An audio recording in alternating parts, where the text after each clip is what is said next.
ഞാൻ ആരാ നിന്റെ എന്നുവെച്ചാ എന്റെ അമ്മാവൻ. ഇതൊക്കെ നാട്ടുകാർ പറഞ്ഞിട്ട് വേണം ഞാൻ അറിയാൻ. എന്തെന്റെ അമ്മാവനാന്നാ? അതല്ല, നിന്റെ കെട്ടിയും ജോലിക്കും കൂലിക്കും പോകാണ്ട് കുടുംബത്തിൽ വെറുതെ ഇരുന്ന് മുടിപ്പിക്കുക എന്നുള്ളത് നാട്ടുകാർ പറഞ്ഞിട്ട് വേണം ഞാൻ അറിയാൻ. ഞാൻ എങ്ങനെയാ അമ്മാവാ പറഞ്ഞാ കേക്കണ്ടേ? ഇവിടെ അലക്കാൻ വെച്ച പാത്രം എടുത്തുണ്ടോ എന്തോ മീൻ വളർത്താൻ പോവാന്ന് പറഞ്ഞ് പോയിട്ടുണ്ട്. ഇനി ആ മീൻ കുഞ്ഞുങ്ങൾ വളർന്ന് വലിയ കോടീശ്വരനാവാൻ പോവാത്രേ. പറഞ്ഞു പറഞ്ഞു പറഞ്ഞ് ഞാൻ തോറ്റു. നീ തോക്കും, ഈ സോമൻ തോക്കില്ല. തല്ല് കൊടുത്ത് പറഞ്ഞ് മനസ്സിലാക്കേണ്ടത് തല്ല് കൊടുത്ത് പറഞ്ഞ് എന്നെ മനസ്സിലാക്കണം. മനസ്സിലായോ? അടിക്കാനൊന്നും പോണ്ടേട്ടാ, സുധിയേട്ടൻ പാവാ. നീ സപ്പോർട്ട് ചെയ്യണ്ട, എന്താ വേണമെന്ന് എനിക്കറിയാം. അമ്മാവാ സുധിയേട്ടൻ പാവാ, വെറുതെ അടിക്കാൻ പോണ്ട. സപ്പോർട്ട് ചെയ്യണ്ടെന്ന് പറഞ്ഞില്ലേ? സുധിയേട്ടൻ അമ്മാവനെ തല്ലും, തല്ലി കൊന്ന് ഫോട്ടോയിൽ മാല ഇട്ടിട്ടേ നിർത്തുള്ളൂ. അങ്ങനെയൊക്കെ ചെയ്യോ? ചെയ്യും.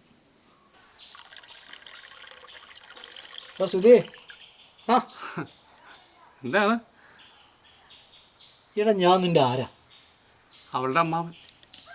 ഇതൊക്കെ ഞാൻ നാട്ടുകാർ പറഞ്ഞിട്ടോടെ അറിയാൻ. എന്താ പ്രശ്നം? എന്താ എടാ നീ രാവിലെ മുതൽ ജോലിയില്ല കൂലിയില്ലാണ്ട് ഇവിടെ ഇരുന്ന് ഈ മീൻ വളർത്തിക്കൊണ്ടിരുന്നാൽ മതിയോ? ഞാനൊക്കെ രാവിലെ മുതൽ വൈകുന്നേരം വരെ ജോലി ചെയ്തിട്ട് രണ്ടറ്റം കൂട്ടിമുട്ടിക്കാൻ പറ്റില്ല. ഇപ്പൊ കൂട്ടിമുട്ടിക്കാൻ വേണ്ടി വന്നാണോ? എന്തായി? മഹാനായ മടിയൻ. അവനോട് കുറച്ചു നേരം ഞാൻ സംസാരിച്ചെന്നാലേ നാളെ പോലെ ഞാനും ജോലിക്ക് പോകില്ല. ആ അവസ്ഥ. ഇതിപ്പോൾ അവനെ കൊണ്ട് ജോലി ചെയ്യാന്നുള്ള തോന്നൽ വരാത്ത രീതിയിൽ എന്തെങ്കിലും ജോലി നമുക്ക് ഇവിടെ ചെയ്യിച്ച് ശരിയാക്കിയിരിക്കണം. അങ്ങനെയാകുമ്പോൾ ചിലപ്പോൾ പുറത്ത് ജോലിക്ക് പൊക്കോളായിരിക്കും അല്ലേ? പോവായിരിക്കും. അതിന് പറ്റി എന്തെങ്കിലും ജോലി ഉണ്ട് അവിടെ? കിണറ്റിലെ ചേറ് പോരിക്കാനുണ്ട്. മഹാൻ ചോറ് പോരോ? അതിനൊരു വഴിയുണ്ട്. എൻ്റെ മോതിരം കിണറ്റിൽ പോയിന്ന് പറയാം. നല്ലതാ. അതെടുക്കാൻ എന്തായാലും ചേറ് പോരണല്ലോ. സുധിയേട്ടാ, സുധിയേട്ടാ, സുധിയേട്ടാ ഒന്നിങ്ങ് വന്നേ. എന്താണ് സുധിയേട്ടാ? എന്റെ മോതിരം കിണറ്റിൽ പോയി. അതെങ്ങനെ പോയത്? ഞാൻ വെള്ളം കോരിക്കൊണ്ടിരുന്നപ്പോ. നീ ഇതിന് വെള്ളം കോരാൻ നിൽക്കും, ഇവിടെ മോട്ടർ ഉണ്ടല്ലേ? കറണ്ട് പോയി. കറണ്ട് ഇപ്പൊ മോതിരം പോയില്ല. ഇതെങ്ങനെ എടുക്കണത്? ഞാൻ ചേറ് മുഴുവൻ കോരേണ്ടി വരും, അല്ലാണ്ട് ഇങ്ങനെ മോതിരം എടുക്കണത്. ചേറ് കോരണ കാര്യമാണോ? എത്ര രൂപയുടെ മുതല കിടക്കണമെന്ന് അറിയോ? ഒരു മോന്റെ മോതിര പോയേ. ഞാനിപ്പോ ഇതിന്റെ അകത്ത് എങ്ങനെയാ ഇറങ്ങണത്? ഇതിന് ഓക്സിജൻ ഉണ്ടായി ഇതിന്റെ അകത്ത്. അതിനൊരു തിരി കത്തിച്ച് നോക്കിയാ പോരെ?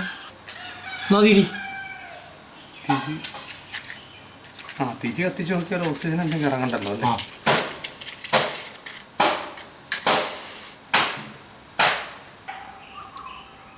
ഇവിടെ ഓക്സിജൻ ഇല്ലല്ലോ. അതൊക്കെ ഇവിടെ കാറ്റുള്ളോണ്ടാ.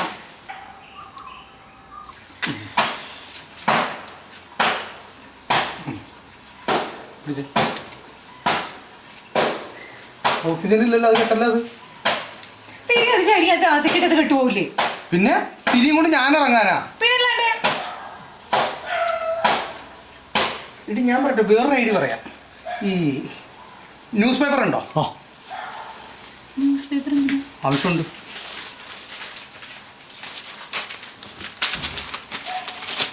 പണിയുണ്ട്. ഇപ്പൊ കത്തിച്ച് കിണറ്റിലേക്ക് ഇറങ്ങാനായിരിക്കും. ആ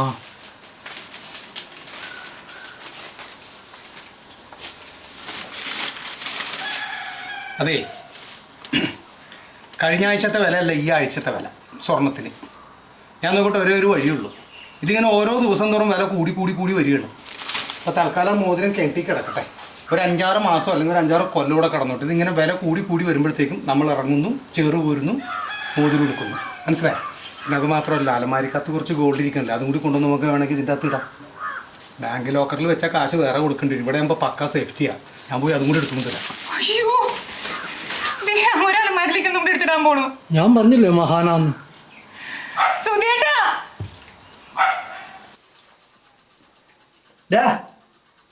ഞാൻ പറഞ്ഞോളൂ, കേക്കണ്ട. ഇസ്രായേലും ഇറാനും തമ്മിൽ പല പ്രശ്നങ്ങളുണ്ടാവും. അതിൻ്റെ ഇടയിൽ അമേരിക്ക കയറി ഇടപെടേണ്ട കാര്യമൊന്നുമില്ല. ആദ്യം ഈ കുന്തനാടെ ഊതി ചെവിനാണ്. എന്താണ് എന്താ കാര്യം? എന്താ പറ. എടാ നിനക്കറിയോ, ഞാനും കൂടി ഇടപെട്ടിട്ടാണ് എൻ്റെ പെങ്ങളെ മോള്, അതായത് ഇവളെ നിനക്ക് കല്യാണം കഴിച്ചു തന്നെ. മനസ്സിലായോ? ഇപ്പം ആ കുടുംബത്തിൽ കയറി ചെല്ലാൻ പറ്റാത്ത അവസ്ഥയാണ്. എന്തോരം നല്ല നല്ല കല്യാണാലോചനകൾ വന്നാന്നറിയാമോ? ഒരു കളക്ടർ വന്ന്, ഒരു ബിസിനസ്സുമാൻ വന്ന്, ഒരു ഡോക്ടർ വന്നു, എന്തിനു പറഞ്ഞു, ശാസ്ത്രജ്ഞൻ വരെ വന്നു. മനസ്സിലായോ? ശാസ്ത്രജ്ഞനാ? എനിക്ക്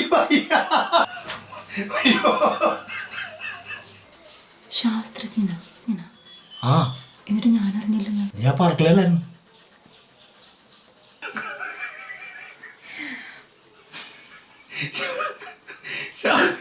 ശാസ്ത്രജ്ഞനെ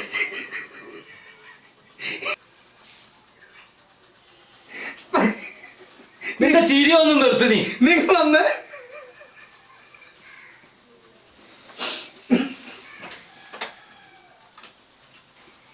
നോക്കല്ലേ, ഇങ്ങനെ നോട്ടം കണ്ടിട്ടുണ്ട്.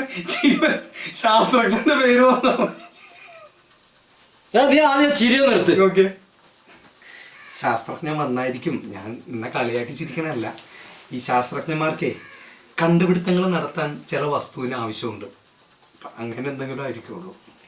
എടാ നിന്റെ കളിയാക്കളെ നീ നിർത്ത്. പിന്നെ കളക്ടർ വന്നെന്ന് പറഞ്ഞായിരുന്നില്ലേ?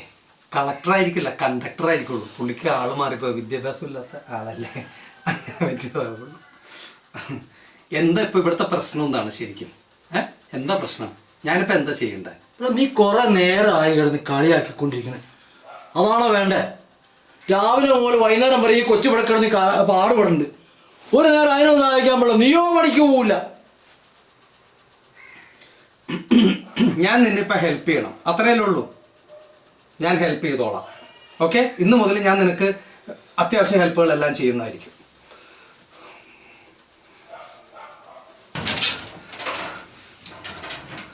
എന്താ നോക്കണേ സുധി? എന്താ നോക്കണേ സുധി? എന്താ നോക്കണേ? എന്റെ 50 ലക്ഷം. 50 ലക്ഷം? നിനക്ക് എവിടെ 50 ലക്ഷം കിട്ടിയേ? നീ ഒന്ന് മാറി. എവിടെ 50 ലക്ഷം കിട്ടിയേ? നിങ്ങൾ പറ, നിങ്ങൾ എന്റെ പറ. ഒന്ന് പോയി നിനക്ക് എവിടുന്നാ കിട്ടിയേ?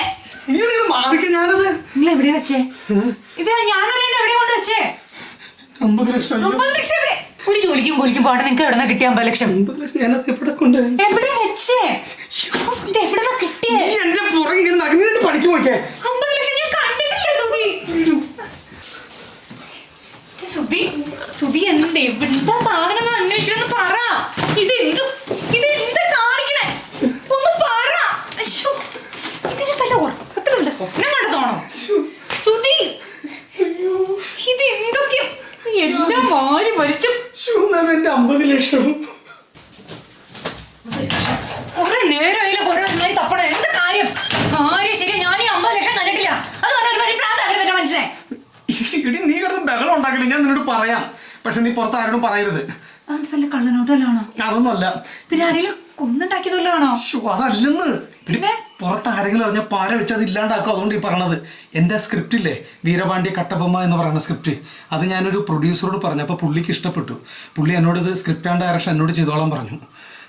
അപ്പോഴും ഈ 50 ലക്ഷം എവിടുന്നാ മനുഷ്യ? ഓ, സ്ക്രിപ്റ്റ് ആൻഡ് ഡയറക്ഷൻ 50 ലക്ഷം രൂപയാണ് പുള്ളി എനിക്ക് തരാൻ പോണത്. 50 ലക്ഷം? ആ, ശരിക്കും? അപ്പൊ എനിക്ക് ബനാറസി സാരി വാങ്ങിക്കാലോ? എന്റെ പൊന്നെ, എന്ത് വേണമെങ്കിലും മേടിച്ച് തരാം. ആ സ്ക്രിപ്റ്റ് എവിടെ ഇരിക്കണെന്ന് കണ്ടുപിടിക്കാം. സുധി, ഒന്ന് സമാധാനത്തിൽ ആലോചിച്ച് നോക്കിക്കേ. സമാധാനമായിട്ട് ആലോചിക്കേ. അതെവിടെയാ വെച്ചേ? ഒന്ന് ആലോചിച്ച് നോക്ക്. അതിലെന്തെങ്കിലും കാര്യങ്ങളുണ്ടെങ്കിൽ പറ. എനിക്ക് ഓർമ്മ ഉള്ളതോ വല്ലതും ഉണ്ടെങ്കിൽ. എടി, അതായത് നിന്നെ ഞാൻ പറഞ്ഞിട്ടുണ്ടോന്നറിയില്ല, അതിനകത്ത് നായിക അടിച്ച് നനച്ച് കുളിച്ച് ഈറൻ കച്ചവെടുത്ത ഒരു മലയാള സുന്ദരിയെ പോലെ ഇങ്ങനെ വരുമ്പോഴത്തേക്കും നായകൻ വീരപാണ്ഡ്യ കട്ടബൊമ്മ കുതിരപ്പുറത്ത് ഇങ്ങനെ വന്നത്. അതെ, ഇറാനും ഇസ്രായേലും തമ്മിൽ യുദ്ധം നടക്കണമെങ്കിൽ ഗ്യാസ് കിട്ടാനില്ല. അതുകൊണ്ട് ഞാൻ ഇന്ന് പുറത്തടുപ്പ് കൂട്ടി. അപ്പൊ വിറക് കത്തണില്ല. അപ്പൊ നിങ്ങളുടെ കട്ടബൊമ്മയിൽ എടുത്തിട്ട് ഞാൻ കത്തിച്ചേ. ഒരു ജന്മം മുഴുവൻ കഞ്ഞി കുടിക്കാനുള്ള സാധനം എടുത്തിട്ട് കത്തിച്ചത്. പറയരുത് കേട്ടോ. ഒരു ജന്മം മുഴുവൻ കഞ്ഞി കുടിക്കാനുള്ള വകയൊന്നും അതിനകത്ത് ഉണ്ടായിരുന്നില്ല. ഒരു ദിവസത്തെ കഞ്ഞിക്കുള്ള വക അതിനകത്ത് ഉണ്ടായിരുന്നുള്ളൂ. അതുകൊണ്ടാണ് ഞാൻ അടുത്ത് കത്തിച്ചേ. നാളെ കഞ്ഞി കുടിക്കണമെങ്കിൽ അതിനുള്ള സ്ക്രിപ്റ്റ് നിങ്ങൾ ഇപ്പൊ തന്നെ എഴുതി തുടങ്ങിക്കോ. യുദ്ധം അപ്പൊ തരുന്നോന്ന് എനിക്കറിയാൻ പാടില്ല.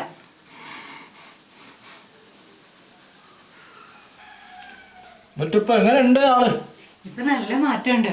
അമ്മാവൻ അന്ന് ഉപദേശിച്ചിട്ട് പോയപ്പിന് ഇപ്പൊ നല്ല ഉത്തരവാദിത്തമൊക്കെ ഉണ്ട്. അതാണ് നമ്മൾ പറയേണ്ട രീതി പറഞ്ഞാലല്ല, ചില കാര്യങ്ങൾ അടിപൊളിയായിട്ട് നടക്കും. അത് നമ്മൾ പറയുന്ന കാര്യങ്ങൾ അങ്ങനെ ശരിക്കും മെന്റ് സ്ട്രൈക്ക് ചെയ്യാറുണ്ടല്ലോ. എന്ത് പറ്റാറിയോ? പിന്നെ വഴി തെറ്റാന്ന് നോക്കിയാൽ ഇത് കിടന്നങ്ങനെ ക്ലിയർ ചെയ്യും. അതാണ്. മറ്റിപ്പോ എന്റെ ആള് സൂപ്പർ മാർക്കറ്റിൽ പോയിക്കാ സാധനങ്ങളൊക്കെ വാങ്ങിക്കാൻ വേണ്ടിട്ട്. സാധാരണ ഞാനാ പോവാറ്. അതെ, വന്നിട്ടുണ്ടല്ലോ. കുറച്ചു നേരം ആയടാ. എൻ്റെ അമ്മാവ എൻ്റെ ജീവിതത്തിലെ വഴിവിളക്കാണ് അമ്മാവൻ. ശരിക്കും പറഞ്ഞു കഴിഞ്ഞാൽ ഞാൻ ശരിക്കും ഇരുട്ടൂത്തി കിടന്ന് എൻ്റെ ജീവിതത്തിലേക്ക് വെളിച്ചം കൊണ്ടുവന്നാണ് അമ്മാവൻ. മറക്കില്ല അമ്മാവൻ. ഞാൻ ഞാൻ ഒരു ഉത്തരവാദിത്വം ഇല്ലാതെ നടന്ന ഒരാളാണ്. ഇപ്പം എൻ്റെ ജീവിതത്തിലേക്ക് ഒരു ഉത്തരവാദിത്വം വന്നത് അല്ലേ? കൊച്ചവിടെ അയ്യോ, അത് സൂപ്പർ മാർക്കറ്റിലേക്ക് ഞാൻ എടുക്കാൻ മറന്നുപോയി. സൂപ്പർ മാർക്കറ്റിലാ? ഞാൻ പോരാം. അതെ, മൂത്തതാണോ ഇളയതാണോ? ഞാൻ ഏതിനെ കൊണ്ടുപോയത്? എന്റെ ഈശ്വരാ, ഇതിവിടെ അങ്ങോട്ട് തീരുന്നോണല്ല. കടിച്ചു.